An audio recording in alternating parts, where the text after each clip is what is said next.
Peace FM 104.3. Who to me take? Make us say asem way me na me pese de be politics. Na say obi di kan ko kansem no. Nia be create impression ne say Dr. Bawumia na ko kansem bi ene ye ka na anika. The former president John Mahama or yeah the Facebook post bi ne speech bi ne Q&A bi no. And Nobel can't say Ghana economy no is in ICU, intensive care unit. Or no Nobel can you say you did COVID at some by just 2 months into COVID no Ghana economy no is in ICU. Peace FM. And no response and then no vice president a demand no. Or then some up to two and some home. The John can have say. One more akuku figures in asifo or no figures me nyai the minimum figures are a parliament and numa yina ya can be minim enso ye krata ye de kwakwa dibusa ntu hwe asem no a say impo or can be about deficits abeko sora na omo just no against COVID asem abe because time omo de budget no call parliament November last year no na COVID asem mai crack na say you can't be wasem. But let's go to the substance. And them say Minister of Finance for no baba be yano no maka actually to mu me close to go me first degree in am koye English and then there no nam koye na there be bi account to finance and your fan to ma finance one be kan wasem. But yan call enura asem a enam so a man crofo sending message be create a person mo did the integrity of the vice president. Chairman, why na kromo ha obeka kire in 2016 election say ya win enampano manu akanompe the former president. Chairman, there are three former presidents. Mahama o say ya win nam ni nyina ma atudompe enambe na ne awe reference was to say Ghana economy no sika ni nyinara asa ema ahokyere e wo manum enti asa nto abama no na oba no aba be fixe sa asem no. Na I know 2016 or crown. 2016 am kaye. Or crown before that na a address to parliament. Okay. Enti na year be kwam. I suspect it was either 14 or thereabout. 14 or 15. I have to check. Should I give you the date? That mean 2013 State of the Nation. So I wasn't too far from right. You are right. He is wrong. No say. The mama Beka say we do. Yeah, we can manaka do 2013. He answer to aba mano. 2013. You see how he puts it. 2016. Okay, correction. Oh, me dey dem nim mo. We see ya read. The only now by your church o man here. We see ya read Ghana sika nyina ma to dompe. That was the ben no be there. So that was 2013 State of the Nation. Na asem na ne ka no. Se economy na asem na ne ka me bo a. Yeah. Nti na oye ni ye na wa ye ni ye. Because that time no na nya George Pine na ye president o. Na nya George Pine me papa e na ne manage economy no. Na John Mahama ne manage economy no. Wasisi ka bia ni ho. E dia na aba. Na asem bia nsi. Tama president Kufuor efi abamu a boy recession e ba ye na chiri no na atamfoforo bia nsi a na merit se Ghana your economy no your be ba ka je se sika nyina asa under John Mahama former president and obeka asem e kire yen asem ma yewura vice president Dr. Bawumia de tudwa say John jeje wuti ana aka say 1D 1F 1 village 1 dam 1 million per constituency. Now they be cancel they be to asem one can. What titi? And no the man asem na esre no because we cry the man now so that yes side the ube yebi. Empo me abeka say we 1D 1F and now 1 village 1 dam and now 1 million per constituency development you know away. But where are we can so no what distorted facts? Chairman, me can say we invite him man may give to you or he kuna do wa studio ha. Obeka factories are air coso enyinara and yet 10% of their work. Moreover, obi enka say within 4 years ni nyinara no obesa factories na within a year na say ya say to abama yen ya be make sure say ya see factories all districts ana district fata yesi factories nti samo be ka sansam no a ebiem je wo de minu nyia ye nuanom o ye fi de ye fi kwa no kwasinum na timpo no kwa menom ye de wu ye fi haban mu kosirem na ewo ye nim the situation a efa nsuo ho especially wo kosirem a mo antu ana mo se mo de atre kura betutu fom se nsuo megina mu ma obi e wo sirem mo antu sa na mo se atre wo de betutu fom sa mre no abedi aban mu 8 years no say covid dey could do atre so me say oka dams it be try say bura kura betime gina wadu nsomra aye ma no wantu amra to de bi ye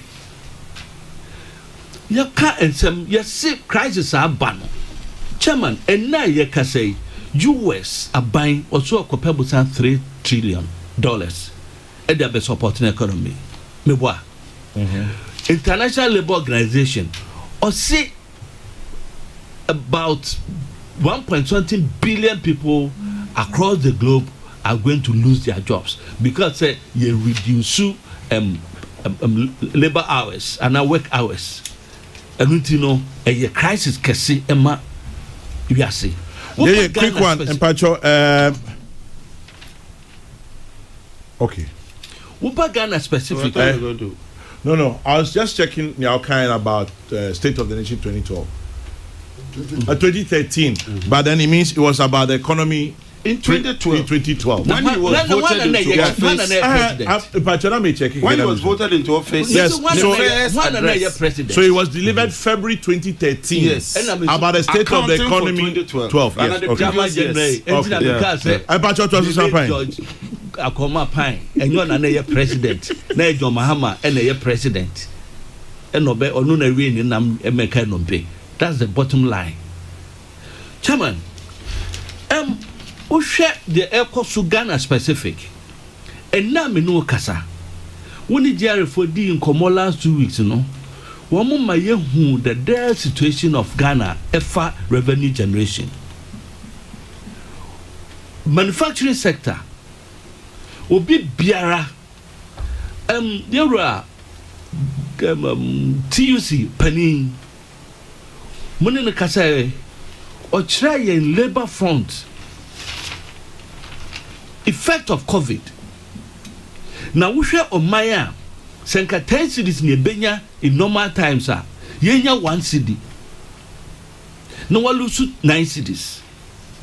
Now on my no etu anamon said the mabwa mama manfo ho behenhar won e was sad conditions yimu enuti eno bia send message o si okoto on electricity 50 Ghana okodu fie no na ye 200 Ghana ana ye 100 Ghana ni sika ban se odi be ma no odi ama no me kai pa say tema omo eye COVID center na omo dey calls ma me bia na nipa be me nsa bi I no there ni nyina ba social media ye hu time omo respond ko ma won nsuo ene nsuo a ye se ma ye nton ne emfa bi ma Ghana fo na ye hu enhare yen chairman dumso era dumso na ye Ghana ha ya o na ye fanwa ye togu mfidiem na ye hu fanwa ne togu mfidiem yantimi anto fango no emfie 9